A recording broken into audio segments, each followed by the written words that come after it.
കാരണം അങ്ങ് ചൂണ്ടിക്കാട്ടി എയിംസ് പരീക്ഷയിലെ ക്രമക്കേട് എത്ര തവണ സംഭവിച്ചു? അതേസമയം ഈ നടന്നു 2026 ആവർത്തിച്ചു. അതെ, 24-26 ഉത്തരം ആരാ പറയേണ്ടത്? അല്ല, ഈ ഒരു സെക്കൻഡ് മാത്രമേ നടക്കുന്നുള്ളൂ. എന്നെ പറഞ്ഞു പൂർത്തിയാക്കാൻ എന്നെ ഒരു സെന്റൻസ് പോലും പറഞ്ഞു പൂർത്തിയാക്കാൻ അങ്ങ് അനുവദിക്കുന്നില്ല. അങ്ങയുടെ ഒരു സെക്കൻഡ് മാത്രമേ പോവാന്നേ. അല്ല, ചോദിച്ചാ പോരല്ലോ, പറയാനും കൂടെ ഉള്ള സമയം തരട്ടെ, പറഞ്ഞു പൂർത്തിയാക്കാൻ സമ്മതിക്കണ്ടേ? എങ്കിൽ UPA സർക്കാർ ഭരിക്കുന്ന സമയത്ത് ഓൾ ഇന്ത്യ എയിംസ് ടെസ്റ്റ് ഉണ്ടല്ലോ, പേപ്പർ ലീക്കേജ് സംഭവിച്ചിട്ടുണ്ട്. ഇവിടെ ആരെങ്കിലും രാജിവെച്ചോ?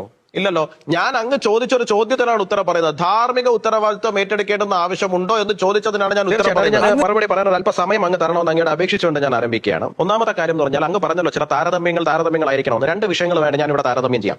ഒന്ന്, 2011 ജൂലൈ മാസത്തിൽ രാംലീല മൈതാനത്തിൽ ശ്രീ ബാബ രാംദേവ്ജിയുടെ നേതൃത്വത്തിൽ നടന്നിരുന്ന ഒരു നിരാഹാര സത്യാഗ്രഹം ഉണ്ടായിരുന്നു. ആ നിരാഹാര സത്യാഗ്രഹം തെരുവിലേക്ക് ഇറങ്ങിയ ഒരു പ്രക്ഷോഭമല്ല, പാർലമെന്റിലേക്ക് മാർച്ച് ചെയ്യപ്പെട്ട ഒരു പ്രക്ഷോഭമല്ല.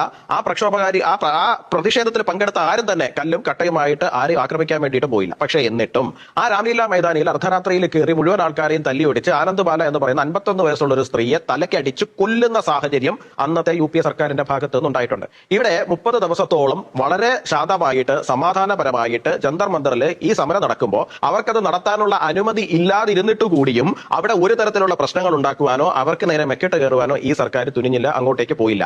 ഈ പ്രക്ഷോഭം പുറത്തേക്ക് ഇറങ്ങുകയും ഈ പുറത്തേക്ക് ഇറങ്ങിയ സമയത്ത് ആ പ്രക്ഷോഭത്തിനകത്തേക്ക് ചില കലാപകാരികൾ കടന്നു കയറുകയും, അത് ഞങ്ങൾ മാത്രം പറയുന്നതല്ല, ഇവരുടെ തന്നെ നേതാക്കൾ തന്നെ പറയുന്നുണ്ട്, ഇതിനകത്തേക്ക് പലരും കടന്നുകൂടിയിട്ടുണ്ട് എന്നും, ഞങ്ങൾ ഒരിക്കലും ഇത് ഒരു വയലന്റ് പ്രൊട്ടസ്റ്റ് ആകാൻ ആഗ്രഹിക്കുന്നില്ല എന്നുള്ള കാര്യം ഇവർ തന്നെ പറഞ്ഞിട്ടുണ്ട്.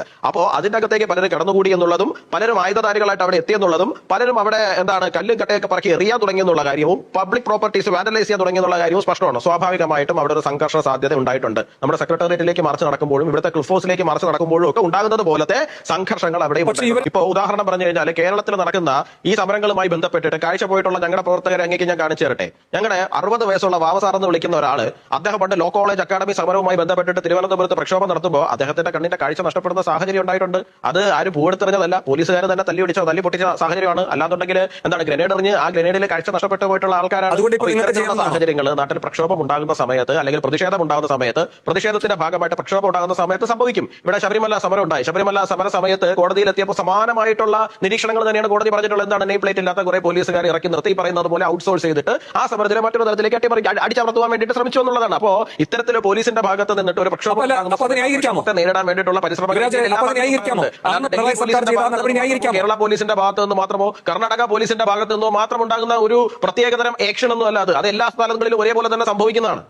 അതിനൊരു ഉത്തരവാദി ഉണ്ടാവേണ്ടേ യുവരാജ്? അതിനൊരു ഉത്തരവാദി ഉണ്ടാവേണ്ടേ? അല്ലെങ്കിൽ പിന്നെ പിണറായി സമം അമിത്ഷാ, ഒരു കുഴപ്പമില്ല അങ്ങനെയാണെങ്കിൽ. അല്ല, അത് ഇന്ത്യയിൽ